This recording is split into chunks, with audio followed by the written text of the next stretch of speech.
नमस्कार साथियों, मैं सचिन शर्मा आपके अपने channel study with Sachin Sharma sir में आपका हार्दिक स्वागत करता हूं और आशा करता हूं आप सभी स्वस्थ हैं, कुशल मंगल हैं और निरंतर पढ़ रहे हैं। हम बात कर रहे थे लैब असिस्टेंट वैकेंसी 2026 भूगोल विषय पर और हमारा जो टॉपिक चल रहा था वो चल रहा था सूर्य तप के बारे में हमने पढ़ लिया। हम बात कर रहे थे सूर्य तप को प्रभावित करने वाले कारक। तो हम बात क्या कर रहे थे, सूर्य तप को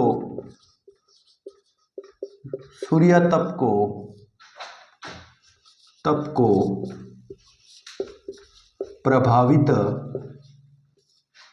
करने वाले कारक, और हमने इनमें 3 कारक बहुत अच्छे तरीके से पढ़ लिए थे। वो 3 कारक कौन कौन से थे? सबसे पहले तो जो था वो था क्या, 1 नंबर वो था आपतन कोण। हमने जो कल वीडियो थी उसमें इसकी बात कर ली थी। दूसरा जो पॉइंट था वो था दिन की अवधि। तीसरा जो पॉइंट था वो था क्या, पृथ्वी व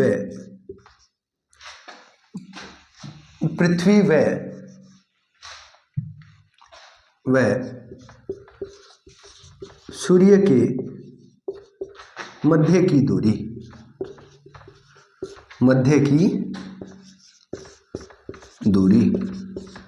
और अब हम आज जो बच गए वो पढ़ेंगे। ये 3 कल अच्छे से समझ लिए थे।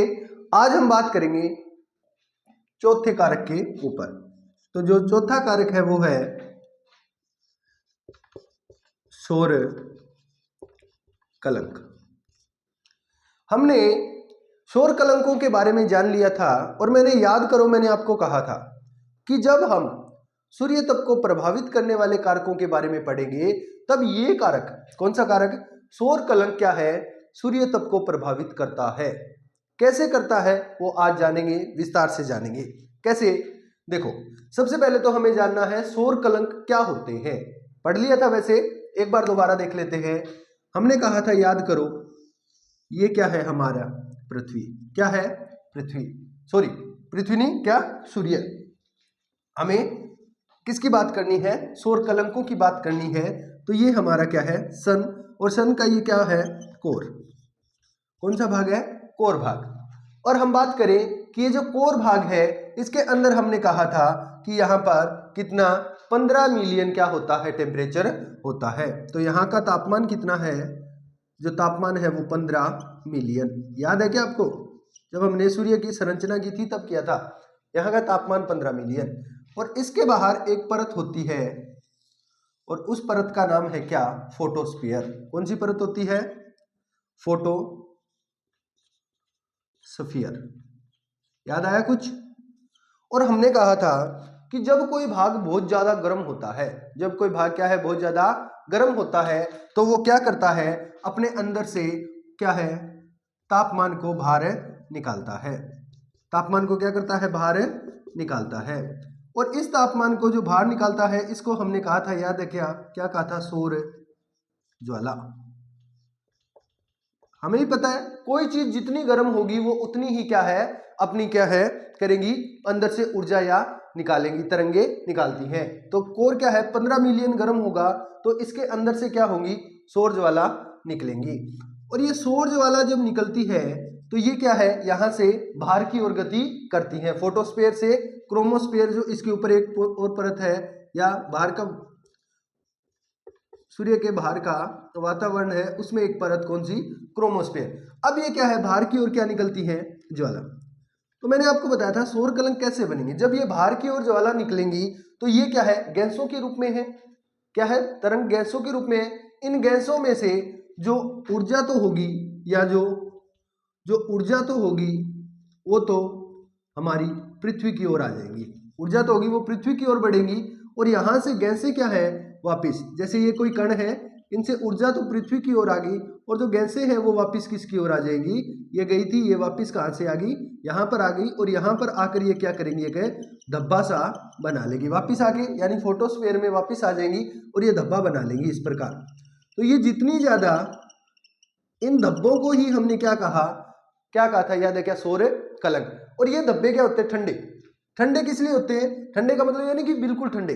जैसे हमने कहा यहाँ का टेम्परेचर कितना होता है, 6000 डिग्री सेल्सियस। यहाँ का टेम्परेचर कितना होता है, 6000 डिग्री सेल्सियस। अब इस 6000 डिग्री में से तापमान क्या है, जो ऊर्जा थी, मेन जो मुख्य पॉइंट था, वो इन गैस से बाहर पृथ्वी की ओर निकल गया।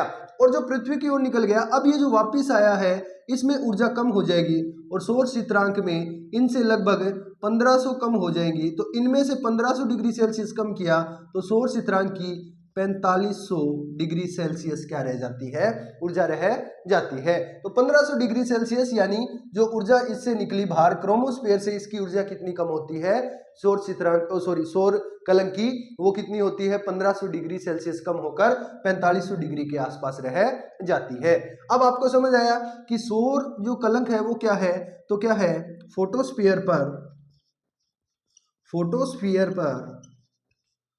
फोटोस्फीयर पर ठंडे व काले धब्बे। तो ये क्या है, सौर कलंक। क्या है, सौर कलंक। ये पूरी परिभाषा मैंने एक दिन पहले जब हमने क्या पढ़ा था, सूर्य की संरचना, तब क्लियर की थी। आज मैंने दोबारा बता दी कि सौर जो कलंक है वो बनते कैसे हैं। सौर कलंक कोर से क्या है, ऊर्जा निकलती है गर्म होने के बाद, वो ऊर्जा क्रोमोस्फीयर में जाती है, वहां पर ये जो गैस के रूप में निकलती है, तो गैस से वापस आ जाती है फोटोस्फीयर में और ऊर्जा हमारी पृथ्वी की ओर आ जाती है। और जो वापस आकर फोटोस्फीयर पर काले धब्बे जमे होते हैं, उन्हें ही हम क्या कहते हैं, सौर कलंक के नाम से जानते हैं। अब मेन मुद्दा क्या है, मेन बात यह है कि आप ये देखें कि सौर कलंक सूर्य तप को कैसे प्रभावित करते हैं। सौर कलंक सूर्य तप को कैसे प्रभावित करते हैं, तो आप खुद बताएं कि सौर कलंक बनते कब है। मेरा आपसे सवाल है कि सौर कलंक कब बनते हैं, ये बताएं। ये आपने समझा, अब मुझे ये बताएं कि सौर कलंक कब बनते हैं। सौर कलंक कब बनते हैं, तो आपने कहा कि सर सौर कलंक तब बनते हैं जब कोर से बहुत ज्यादा गर्मी हो। कोर में क्या हो, बहुत ज्यादा गर्मी हो, और कोर में बहुत ज्यादा गर्मी की वजह से क्या है, बाहर की ओर जाएगा। बाहर की ओर क्या निकलेगी, एकदम गर्म हवा, गर्म तरंगे निकलेंगी। और गर्म तरंगे जैसे ही बाहर की ओर निकलेंगी तो क्या होगा, ये जितनी ज्यादा कोर गर्म होगी उतनी ज्यादा तरंगे निकलेंगी। सीधी सी बात है कि जो चीज जितनी गर्म होगी उतनी ज्यादा तरंगे निकलेगी, और जितनी ज्यादा तरंगे निकलेंगी वो बाहर की ओर गति करेंगी। बाहर की ओर गति करेगी तो ऊर्जा बाहर की हो जाएगी ज्यादा। मैं कह रहा हूं तापमान ज्यादा हो रहा है तभी तो ये और ज्यादा गति कर रही है। ऐसे मानो यहाँ पर 15 है, अब यहाँ पर 17 हो जाए तो ये ज्वाला और ज्यादा निकलेगी, और ज्यादा निकलेगी तो इसमें से ऊर्जा और ज्यादा निकलेगी, ऊर्जा और ज्यादा निकलेगी तो गैसें वापस और ज्यादा आएंगी, और जब गैसें वापस और ज्यादा आएंगी तो जो मेन जो ऊर्जा है वो आगे पृथ्वी की ओर ज्यादा बढ़ेगी। सिंपल सी बात है।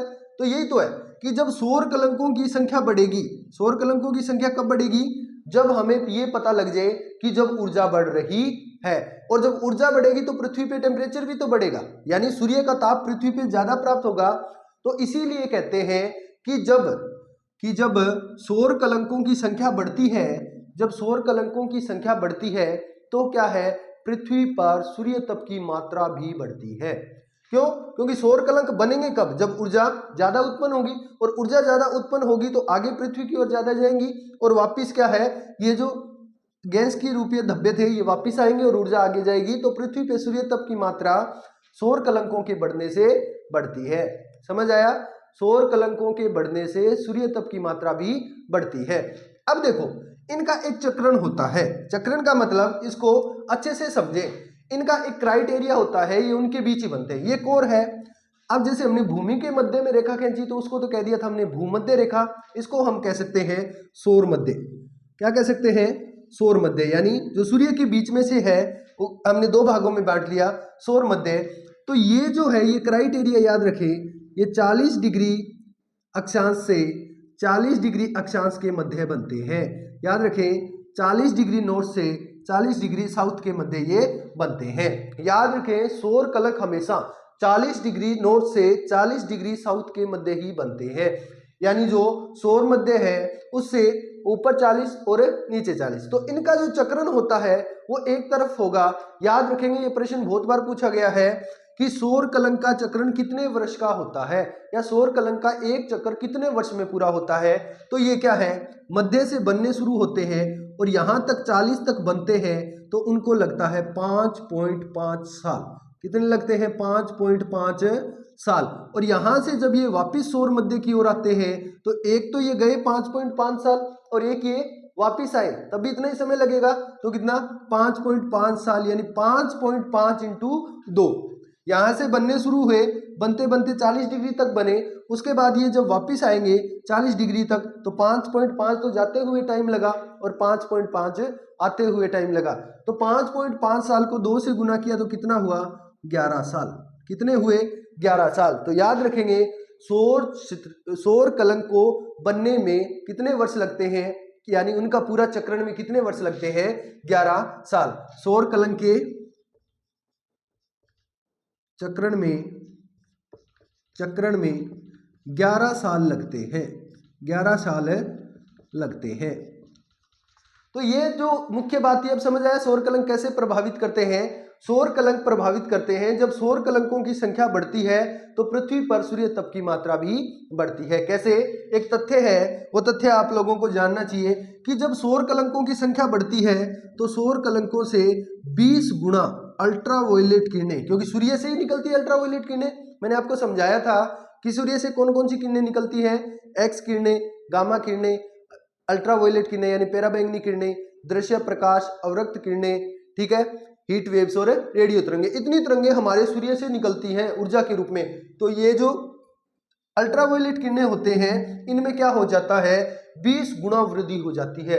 सौर स्थिरांक के बढ़ने से, सौर कलंक के बढ़ने से 20 गुना क्या हो जाती है, वृद्धि हो जाती है। और 20 गुना अल्ट्रावायलेट में वृद्धि होने से जो हमारी पृथ्वी पर सूर्य तप जा रहा था उसमें क्या है, 2 डिग्री सेल्सियस की वृद्धि हो जाती है। अगर पहले 20 डिग्री सेल्सियस था तो अब 22 हो जाएगा, पहले 30 था तो अब 32 हो जाएगा, पहले 40 था तो अब 42 हो जाएगा। समझ गए, 20 गुना तो पराबैंगनी किरणों में वृद्धि होगी, 20 गुना अल्ट्रावायलेट में वृद्धि होने से पृथ्वी की ओर जो सूर्य तप जा रहा था उसमें 2 डिग्री सेल्सियस की वृद्धि हो जाएगी। और 2 डिग्री सेल्सियस बढ़ने से हमारी पृथ्वी का जो टेम्परेचर है वो 1.2 डिग्री सेल्सियस बढ़ जाएगा। कितना बढ़ जाएगा, 1.2 डिग्री सेल्सियस बढ़ जाएगा। ये याद रखें, सौर कलंकों के बढ़ने से सूर्य तप की मात्रा में भी वृद्धि होती है, क्योंकि इससे 20 गुना पराबैंगनी किरणों में वृद्धि हो जाती है। 20 गुना पराबैंगनी किरणों में वृद्धि होने से जो सूर्य तप प्राप्त होता है वो 2%, कितना, 2% बढ़ जाता है। और 2% बढ़ने से, यहाँ पर डिग्री की जगह आप कर ले, 2% बढ़ जाता है। और 2% बढ़ने से जो भूमि का या धरातल का जो तापमान है पृथ्वी का वो 1.2 डिग्री सेल्सियस तक बढ़ जाता है। याद रखेंगे, ठीक है। तो सौर कलंक समझ आया, सौर कलंक कैसे प्रभावित करते हैं सन सपोर्ट। जब कईयों के दिमाग में ये बहुत बड़ा कंफ्यूजन था कि सर सौर कलंकों को कहा गया ठंडे धब्बे हैं, और ठंडे धब्बे वाकई में ही कैसे तापमान को बढ़ा सकते हैं, था ना दिमाग में। अब पक्का क्लियर हुआ कि सौर कलंक बनेगी तब जब बहुत ज्यादा ताप होगा, कोर में जब बहुत ज्यादा ताप होगा तभी तो इनकी संख्या बढ़ेगी, क्योंकि जो ऊर्जा निकल रही है उससे ही तो ये बनते हैं, ऊर्जा बाहर आ जाती है और गैस वापिस से जम जाती है। तो ये एक निशानी है, जितने ज्यादा सौर कलंक बने उतनी ज्यादा ऊर्जा का उत्पादन हुआ है। और इससे क्या हो जाता है, 20 गुना पराबैंगनी किरणों में वृद्धि हो जाती है। इससे क्या है, 2% सूर्य तप की मात्रा में वृद्धि होगी, और जब 2% सूर्य तप ज्यादा मिलेगा तो पृथ्वी का टेम्परेचर 1.2 डिग्री सेल्सियस बढ़ जाएगा। समझ गए, ठीक है। तो आओ लिखते हैं, ये डायग्राम बनाना चाहो तो बना लो, वैसे मैंने पृथ्वी की संरचना में समझाया हुआ है। तो प्रभावित करने वाले कारकों में सबसे पहले लिखेंगे, हेडिंग लगाएंगे क्या, सौर कलंक यानी सनस्पॉट। लिखें सौर कलंक, नोट्स बनाते जाए भी, सौर कलंक। और सौर कलंक की मैं बात करूं तो क्या है कि लिखें फोटोस्फीयर पर पाए जाने वाले ठंडे व काले धब्बे, या अप्रकाशित भी मैं बोल सकता हूं, काले धब्बे सौर कलंक कहलाते हैं। समझ गए? सौर कलंक कहलाते हैं। अब लिखें सौर कलंकों की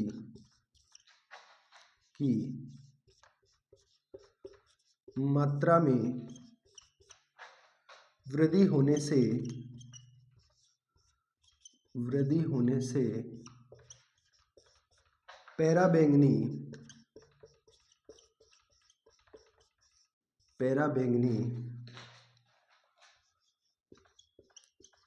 किरणों में कितनी वृद्धि होगी? 20 गुना। पैराबैंगनी किरणों में 20 गुना वृद्धि हो जाती है, जिससे सूर्य तप की मात्रा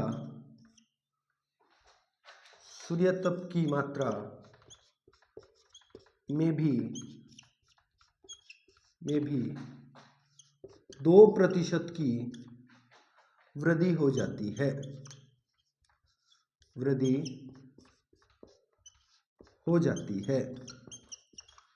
इससे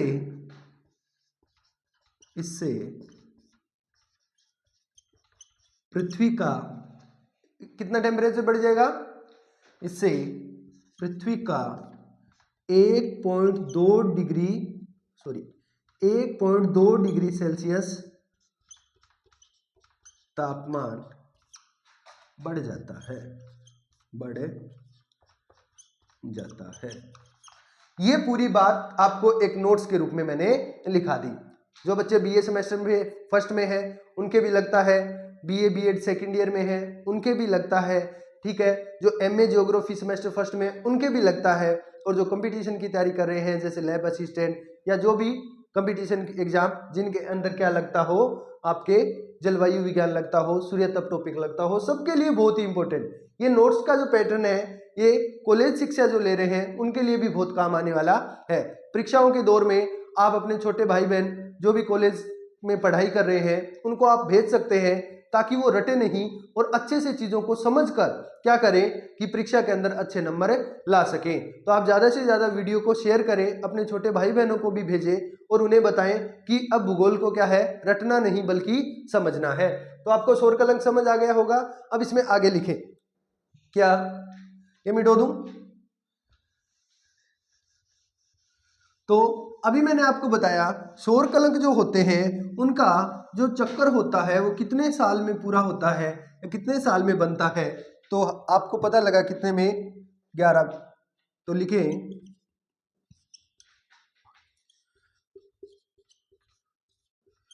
सौर कलंक चक्र 11 साल में पूरा होता है।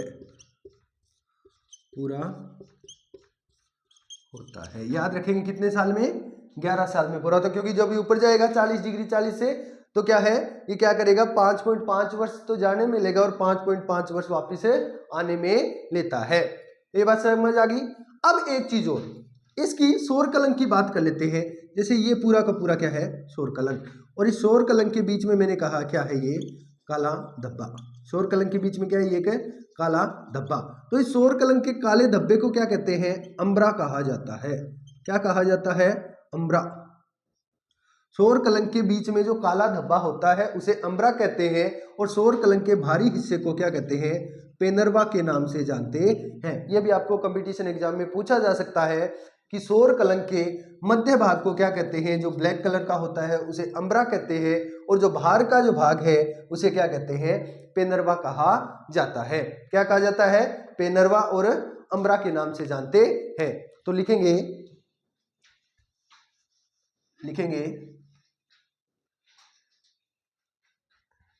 स्टार लगाएं और लिखें कि सौर कलंक के कलंक के मध्य का काला भाग अम्बरा कहलाता है।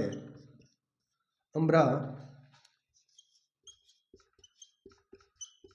कहलाता है तथा बाहर का भाग पेनरवा कहा जाता है। पेनरवा कहलाता है। तो समझ गए, ये आपका क्या था, सौर कलंक। सूर्य तप को कैसे प्रभावित करते हैं? सूर्य तप की मात्रा को बढ़ा देते हैं। लिखें आप, सूर्य तप की मात्रा को क्या कर देते हैं? बढ़ा देते हैं। ठीक है, तो आप इसे लिखें सौर कलंक को।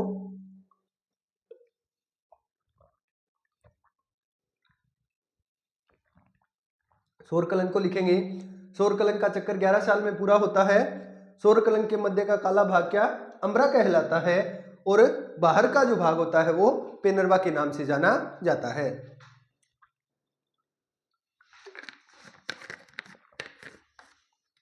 तो अब लिखेंगे क्या? नेक्स्ट अपने बात करने वाले हैं वो है इसका एक और कारक जो प्रभावित करता है, वो है वायुमंडल की पारदर्शिता। क्या है? वायुमंडल की पारदर्शिता। लिखें, वायुमंडल की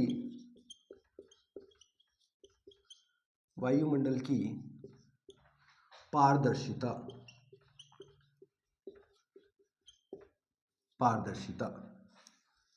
आपको नाम से ही पता लग रहा है वायुमंडल की पारदर्शिता से मतलब क्या है कि अगर पारदर्शी का मतलब जिसमें साफ दिखे वो क्या होता है? पारदर्शी। कि जितना ही वायुमंडल क्या होगा? साफ होगा, पारदर्शी होगा, उतना ही पृथ्वी पर क्या आएगा? सूर्य तप ज्यादा प्राप्त होगा। पता लगा आपको कि जितना भी क्या होगा, वायुमंडल क्या होगा? साफ होगा, यानी पारदर्शी होगा, उतना ही क्या है? पृथ्वी पर प्रकाश ज्यादा आएगा। जैसे आप लोग देखें कैसे, ये क्या है? हमारी पृथ्वी है, और इस पृथ्वी के चारों ओर क्या है? वायुमंडल है। क्या है? वायुमंडल। और यह क्या है? आप मान के चलो, ये क्या है? ये क्या है? हमारा सूर्य। और इस सूर्य से जो भी प्रकाश आएगा वो सारा का सारा प्रकाश किससे? वायुमंडल से होकर कहां पहुंचेगा? हमारी पृथ्वी में पहुंचेगा। इतना तो आप मानते हो कि सूर्य से आने वाला प्रकाश वायुमंडल से होकर हमारी पृथ्वी के ऊपर पहुंचता है, यानी सूर्य तप जो है वो पृथ्वी पर पहुंचने से पहले कहां? वायुमंडल से उसे होकर गुजरना पड़ता है। तो क्या वायुमंडल भी प्रभावित करता है? तो वायुमंडल की जो पारदर्शिता है वो बिल्कुल प्रभावित करती है। अब सोचो, अगर एकदम साफ है तो ये प्रकाश क्या है? सारा आ जाएगा। और अगर यहाँ क्या हो? बादल छाए हो। जैसे मैं आपको बताऊं कि यहाँ ये जिस प्रकार वायुमंडल में ये क्या छा गया? बादल छा गया। ये क्या है? बादल। और ये बादल छाने से ये कहा क्या? भूमध्य रेखीय क्षेत्र है। और बादल छाने से ये यहाँ पर क्या हो जाएगा? रुक जाएगा। यानी बादल क्या कर देते हैं? सूर्य से आने वाली किरणों का परावर्तन कर देते हैं। क्या कर देते हैं? परावर्तन कर देते हैं। सर परावर्तन क्या होता है? रिफ्लेक्शन क्या होता है? तो हम बात करेंगे आगे जो पढ़ेंगे, इससे आगे नेक्स्ट वही बात करने वाले हैं, परावर्तन क्या होता है, अवशोषण क्या होता है। बस आप एक बार इतना जान ले, अभी आगे पढ़ेंगे। नेक्स्ट पॉइंट यही है कि सूर्य से जो प्रकाश आएगा, सूर्य तप आएगा, उसको पहुंचने से पहले वायुमंडल से गुजरना होगा। और वायुमंडल में अगर बादल आ गया, इसका मतलब पारदर्शी नहीं रहा, और पारदर्शी नहीं रहा तो अब ये जो सूर्य का प्रकाश है वो क्या है? पृथ्वी पर नहीं पहुंचेगा। समझ गए? और जैसे ये क्या है? ये बादल इस प्रकार भूमध्य रेखा पर, और मैंने कहा ये क्या है? कर्क रेखा का क्षेत्र, और ये क्या है? मकर रेखा का क्षेत्र। और यहाँ पर क्या है? ये बादल नहीं है, और यहाँ पर क्या है? सूर्य का जो प्रकाश है वो सीधे रूप से आ रहा है। तो इसका मतलब अब आपसे कहा यहाँ पर पारदर्शी है, यानी यहाँ पर कोई भी चीज प्रभावित नहीं कर रही, यहाँ पर बादल प्रभावित कर रहे हैं। तो सीधी सी बात है कि जहां पर वायुमंडल की पारदर्शिता होती है वहां पर क्या होगा? सूर्य तप की मात्रा ज्यादा प्राप्त होगी। और जहां पर पारदर्शिता नहीं होती, यानी जहां पर बादलों की मात्रा होती है, वहां पर सूर्य तप क्या है? कम प्राप्त होता है। सीधी सी बात समझ गए। ये कैसे? ये जो क्षेत्र है आपका भूमध्य रेखा वाला और ये क्षेत्र है आपका कर्क और मकर रेखा वाला। तो ये देखो कि जो भूमध्य रेखा वाला क्षेत्र है वहां पर सूर्य की किरणें तो बिल्कुल सीधी पड़ती हैं, लेकिन वहां पर क्या है, तापमान ज्यादा होने की वजह से वाष्पीकृत होता रहता है। अब याद है वाष्प क्या था कि संवहन, याद करो। वाष्पीकृत का मतलब है कि जब टेम्परेचर ज्यादा हो जाएगा तो वहां पर जो जल है वो जल क्या हो जाता है, ऊपर वाष्प के रूप में उठेगा और ऊपर उठने से क्या होगी, संघनन की क्रिया होगी और संघनन की क्रिया होने से क्या बनेंगे, बादल बनेंगे। तो भूमध्य रेखीय क्षेत्र में तापमान तो ज्यादा होता है, लेकिन वहां पर क्या है, तापमान ज्यादा होने से जो संवहन है उससे क्या है, संघनन की क्रिया से बादल बन जाते हैं। इसलिए इस क्षेत्र में बादल छाए रहते हैं। और भूमध्य रेखीय क्षेत्र में बादलों के छाए रहने से क्या हो जाता है कि यहाँ पर सूर्य का प्रकाश है वो कम पहुंच पाता है या सूर्य तप की मात्रा कम पहुंचती है। यहाँ क्या है, 24 घंटे में वर्षा भी होती है संवहनीय क्षेत्र से। तो भूमध्य या विषुवतवर्तीय जो क्षेत्र है वहां पर तापमान क्या है, कम रहता है। किसके कारण? बादलों के छाने के कारण। यानी सूर्य तप की मात्रा भूमध्य रेखीय या विषुवतवर्तीय क्षेत्रों में कम पाई जाती है, बजाय किसके, कर्क और मकर रेखा की बजाय। यहाँ पर क्या है, सूर्य की किरणें तो बिल्कुल माना कि तिरछी पड़ती हैं, लेकिन यहाँ पर आकाश स्वच्छ रहता है, बादल नहीं छाए रहते। क्यों? क्योंकि यहाँ पर क्या है, जल की मात्रा कम है, मरुस्थलीय विस्तार ज्यादा है, तो इसकी वजह से क्या होगा, बादल नहीं बनेंगे, संघनन की क्रिया नहीं होगी। तो यहाँ पर क्या है, स्वच्छ आकाश रहता है, कर्क रेखा पर बादल नहीं रहते। तो समझ गए, यानी मौसम कैसा रहता है, वायुमंडल पारदर्शी रहता है। तो यहाँ पर क्या होगा, टेम्परेचर जो होता है, सूर्य तप की मात्रा जो है वो कर्क रेखा और मकर रेखा पर ज्यादा मिलती है, बजाय किसके, भूमध्य रेखीय क्षेत्रों से। क्योंकि भूमध्य रेखीय क्षेत्रों पर बादल छाए रहते हैं। क्यों? क्योंकि यहाँ पर जो जल है वो क्या है, वाष्प के रूप में ऊपर जाता है और संघनन की क्रिया से बादलों का निर्माण हो जाता है। समझ गए? ये थी वायुमंडल की पारदर्शिता। लिखेंगे, लिखें, लिखें, जहां पर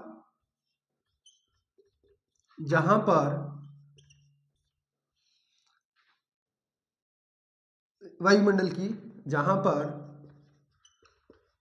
वायुमंडल की पारदर्शिता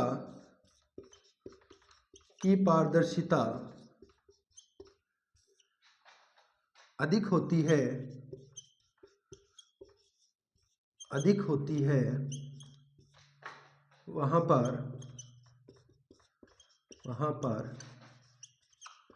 सूर्य तप अधिक पाया जाता है, सूर्य तप अधिक पाया जाता है। वह जिस क्षेत्र में बादल छाए रहते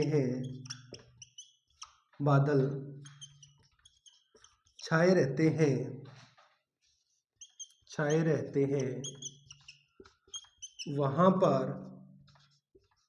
सूर्य तप की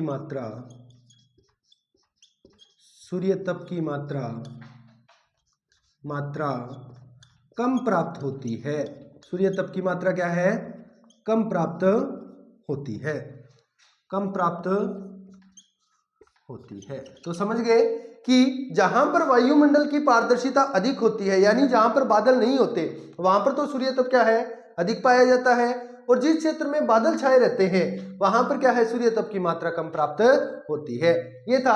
अब आप उदाहरण के रूप में लिख लें, जैसे लिखें,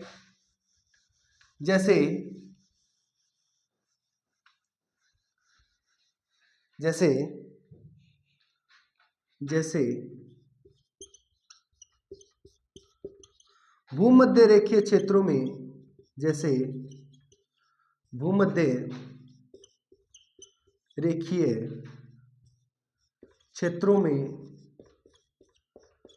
क्षेत्रों में बादल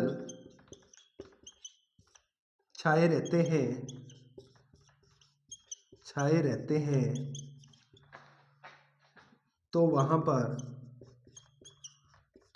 पर सूर्य तप की मात्रा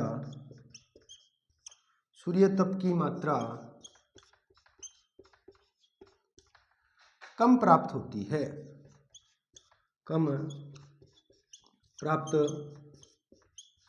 होती है तथा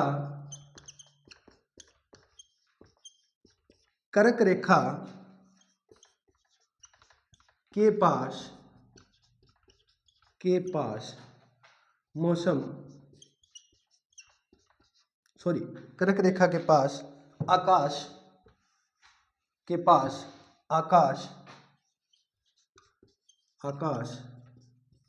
स्वच्छ रहता है, स्वच्छ का मतलब साफ, आकाश स्वच्छ रहता है तो वहां पर सूर्य तप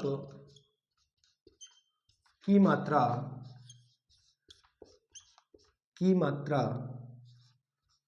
अधिक होती है,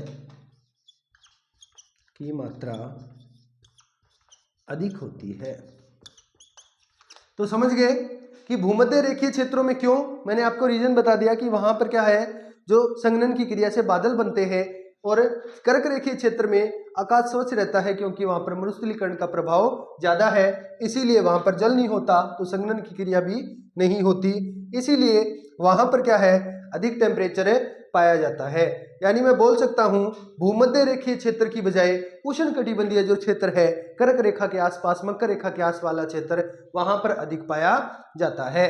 तो आप लिख सकते हैं कि लिखेंगे विषुवतवर्तीय क्षेत्र की बजाय, विषुवतवर्तीय या भूमध्य रेखीय क्षेत्र की बजाय कर्क रेखा या मकर रेखा के पास सूर्य तप की प्राप्ति अधिक होती है।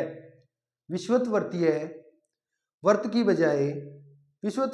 क्षेत्र की बजाय कर्क रेखा या मकर रेखा के पास क्या होता है, सूर्य तप की मात्रा अधिक प्राप्त होती है। रीजन पता लग गया, क्योंकि विषुवतवर्तीय क्षेत्र के पास बादल छाए रहते हैं और यहाँ पर बादलों का नहीं छाना, यानी पारदर्शिता का होना ये रहता है। तो ये था आपके सूर्य तप को प्रभावित करने वाले कारक। हमने बहुत अच्छे तरीके से पढ़ लिए, 5 कारकों को पढ़ा, बहुत बेहतरीन तरीके से पढ़ा। एक स्थल विन्यास भी है। स्थल विन्यास का मतलब होता है कि स्थल के ऊपर कुछ चीजें ऐसी होती हैं जो क्या करती हैं, किरणों को सोख कर रखती है, और कुछ चीजें ऐसी होती हैं जो आती हैं, गर्म नहीं होने देती और वापस भेज देती है। यानी एक तो अवशोषण कर लेता है, एक परावर्तन। जैसे जल है, जल क्या करता है, किरणों को सोख लेता है, वापस नहीं जाने देता, बहुत ही कम वापस मात्रा में भेजता है। और एक जो बर्फ का भाग है वो किरणों को नहीं सोख पाता, वो हैंड टू हैंड वापस भेज देता है, यानी परावर्तन कर देता है। तो ये स्थलीय भाग भी प्रभावित करते हैं। यानी जल भाग, जो भाग ज्यादा देर रखेगा वो ज्यादा गर्म होगा या ज्यादा सूर्य तप की मात्रा को आकर्षित करेगा। तो यही था स्थल विन्यास। तो मुख्य ये 5 है, इनको आप अच्छे से याद रखें। आपतन कोण, उसके बाद हमने बात की दिन की अवधि, उसके बाद हमने बात की तीसरा कौन सा, पृथ्वी और सूर्य के बीच की दूरी। आज हमने पढ़ा सौर कलंक, उसके बाद हमने पढ़ा वायुमंडल की पारदर्शिता। तो समझ गए आप मेरी बात। ये क्या है, आपके सामने हम बात करें तो ये पूरा सूर्य तप को प्रभावित करने वाले कारक थे। अब हम बात करने वाले हैं कौन से, अब हम बात करें, देखें क्या,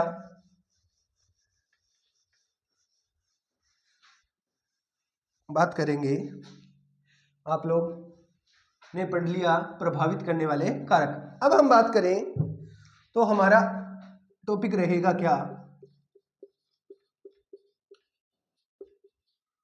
वायुमंडल में सूर्य तप की मात्रा,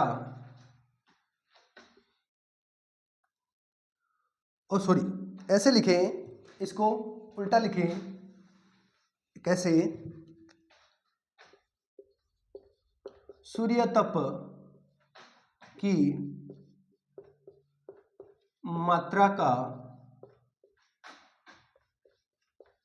वायुमंडल में अवक्षय,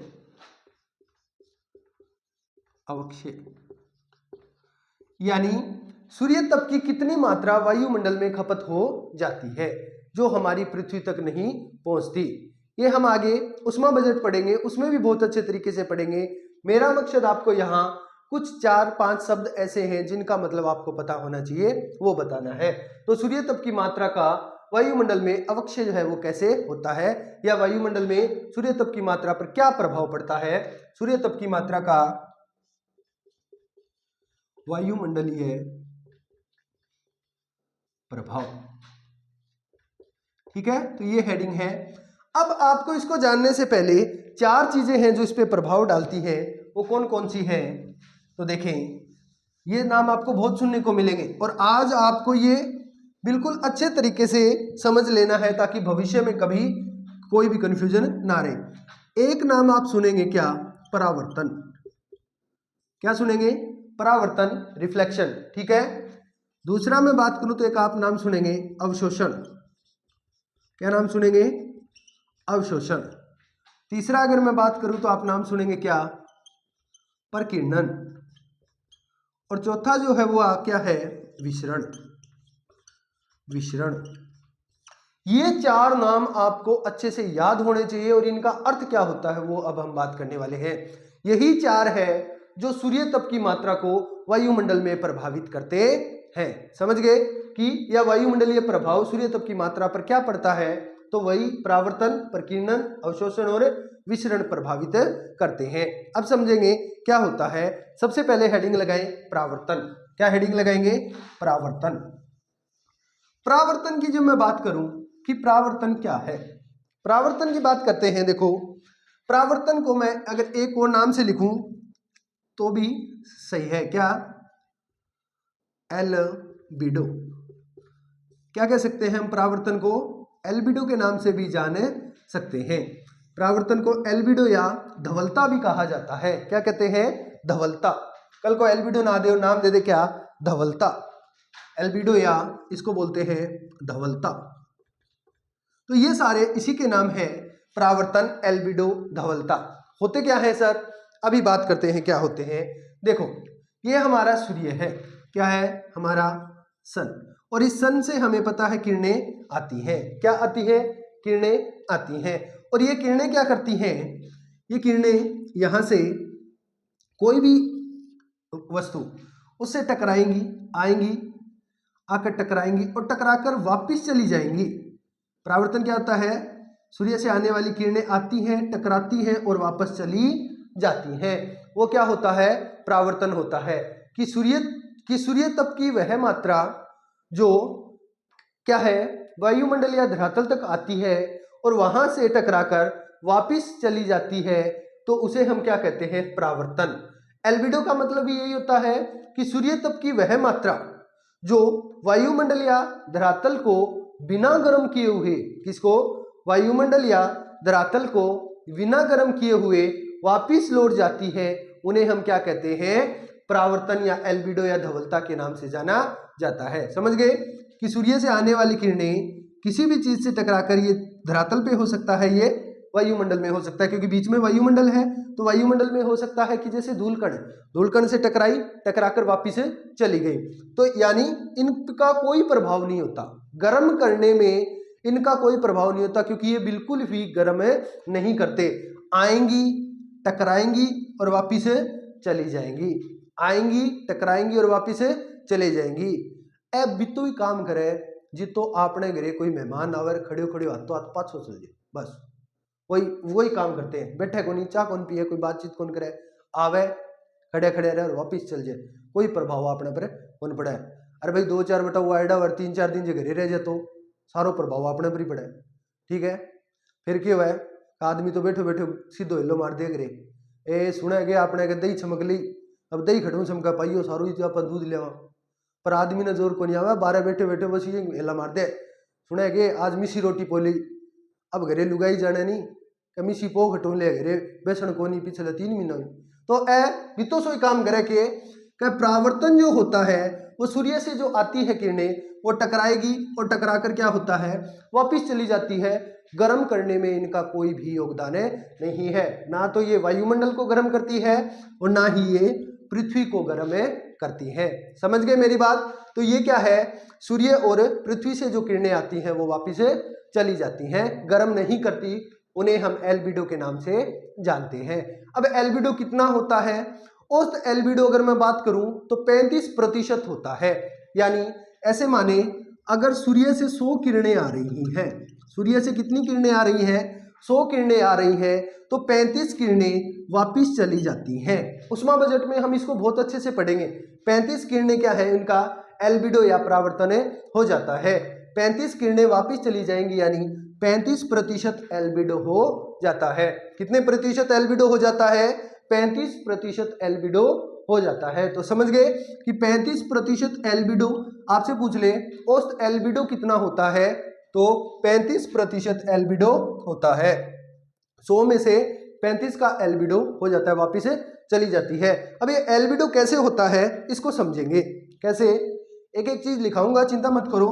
देखें, सबसे पहले एल्बिडो होता कैसे है। देखें, ये हमारा सूर्य है और इस सूर्य से क्या होता है, ये किरणें आई और किरणें आने से एल्बिडो का मतलब वापिस जाना।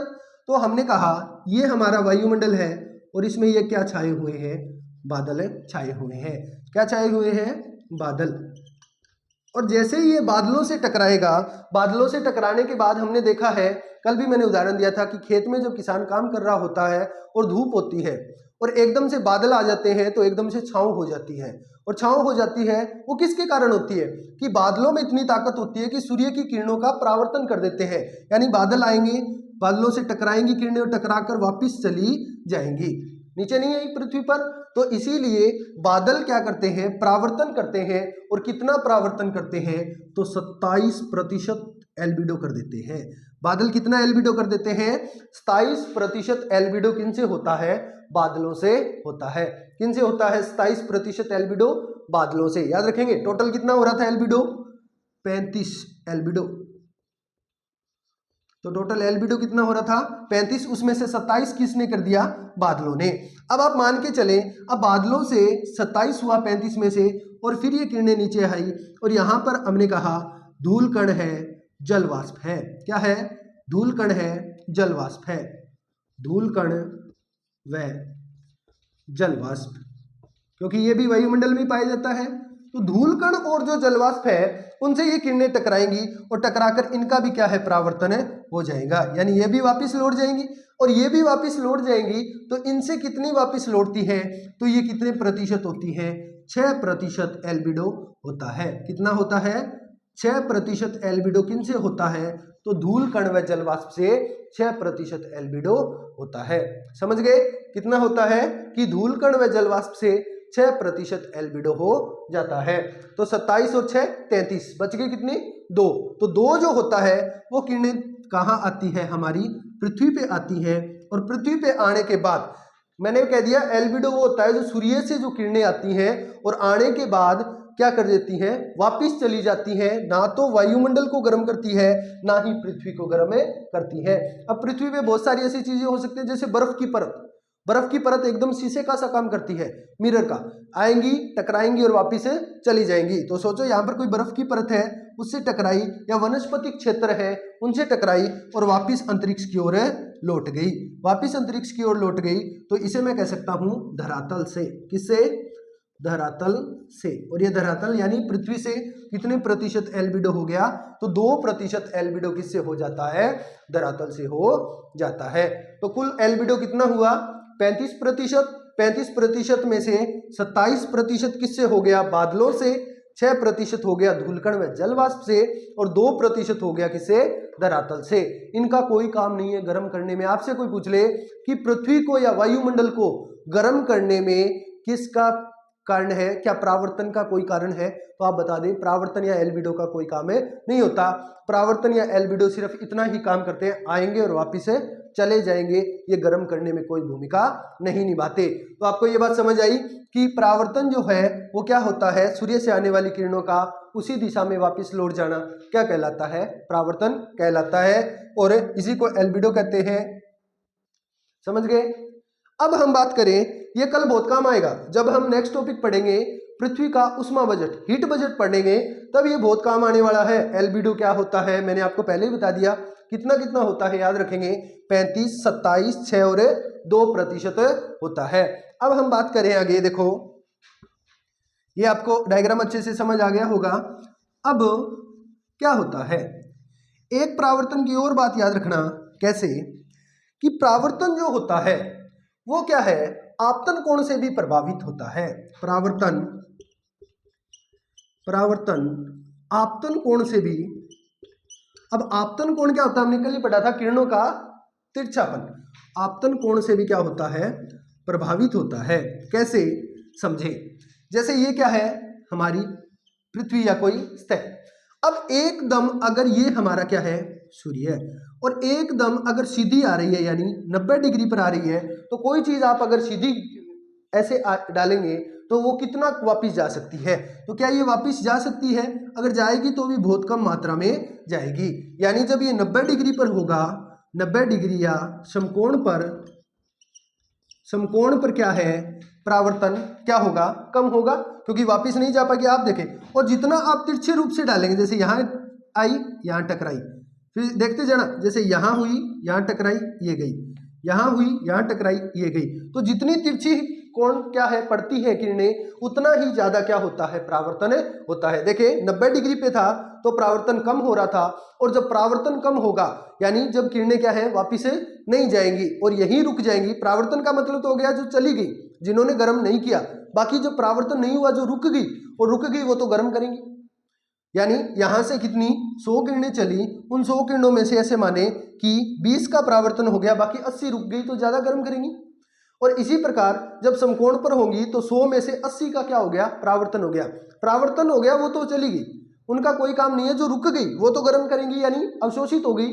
तो यही है कि आपतन कोण भी प्रभावित करता है।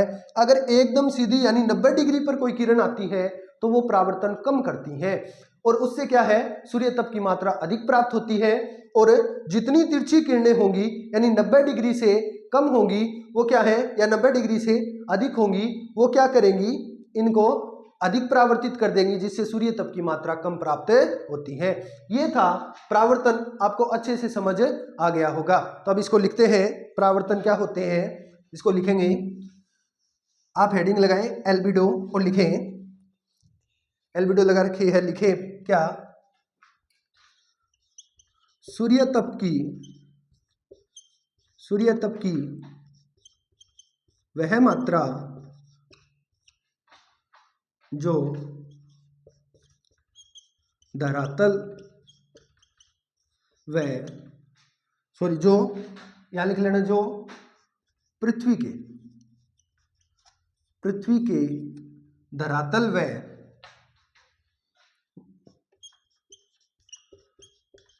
वायुमंडल को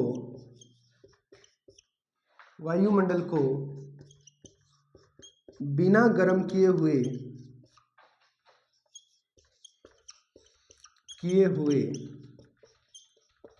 वापिस अंतरिक्ष में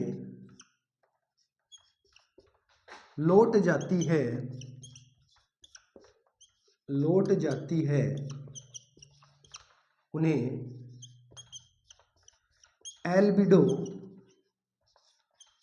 एल्बिडो कहा जाता है।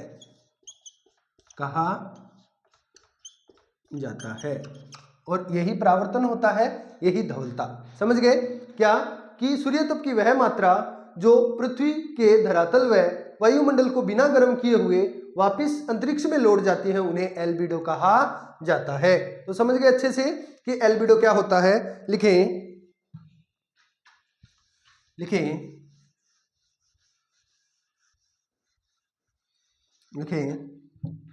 औसत एल्बिडो,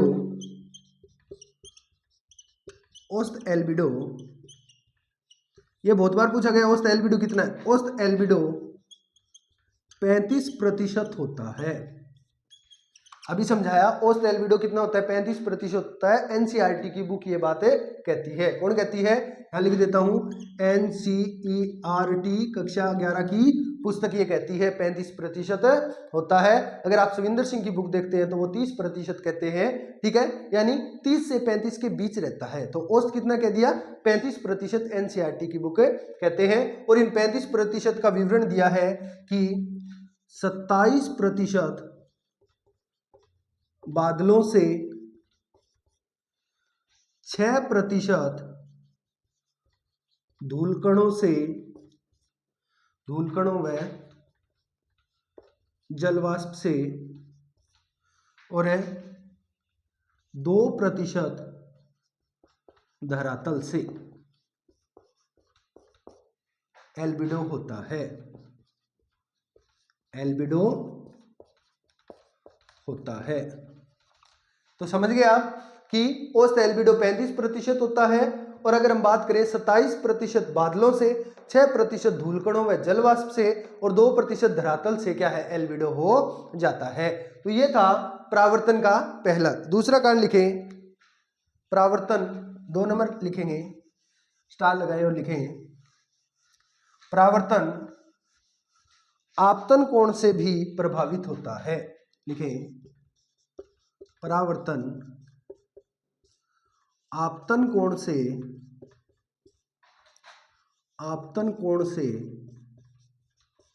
प्रभावित होता है। प्रभावित होता है। तो कैसे प्रभावित होता है अभी बताया कि प्रभावित होता है। अब इसमें लिखें, अगर सूर्य तप 90 डिग्री कोण पर आता है तो परावर्तन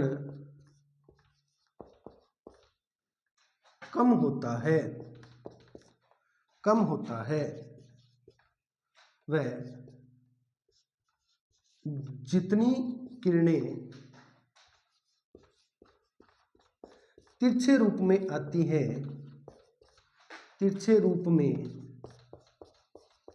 आती हैं, अभी मैंने आपको बताया, जैसे अभी बताया था ना, अगर ऐसे आती है तो परावर्तन कम होगा, और अगर ऐसे आती है तो परावर्तन ज्यादा होता है। तिरछे रूप में आती है उतना ही अधिक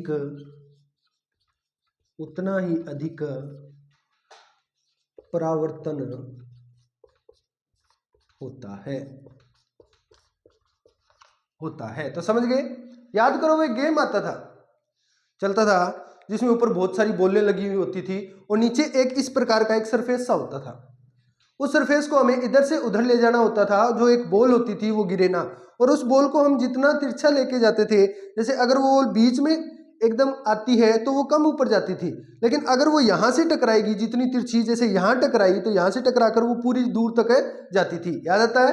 पूरी दूर तक जाती थी। तो उसको क्या कहते थे? वही बात यहाँ हो रही है। अगर किरण सीधी आएगी 90 डिग्री के कोण पर आएगी तो बहुत कम परावर्तन होगा, ज्यादा यहाँ रुकेगी तो सूर्य तप की मात्रा क्या अधिक प्राप्त होगी, और जितनी तिरछी किरणें आएंगी, जैसे जैसे तिरछी होती जाएंगी परावर्तन क्या है, बढ़ता जाएगा। जैसे ऐसे आएगी तो एकदम परावर्तन बढ़ जाएगा।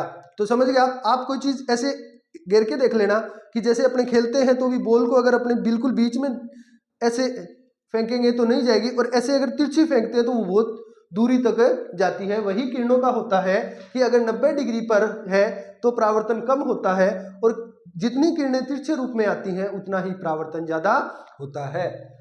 तो ये हमने परावर्तन या एल्बिडो पढ़ा। कल हम 3 और बात करेंगे। कौन कौन से? विसरण, प्रकीर्णन, और एक और रह गया कौन सा? अवशोषण।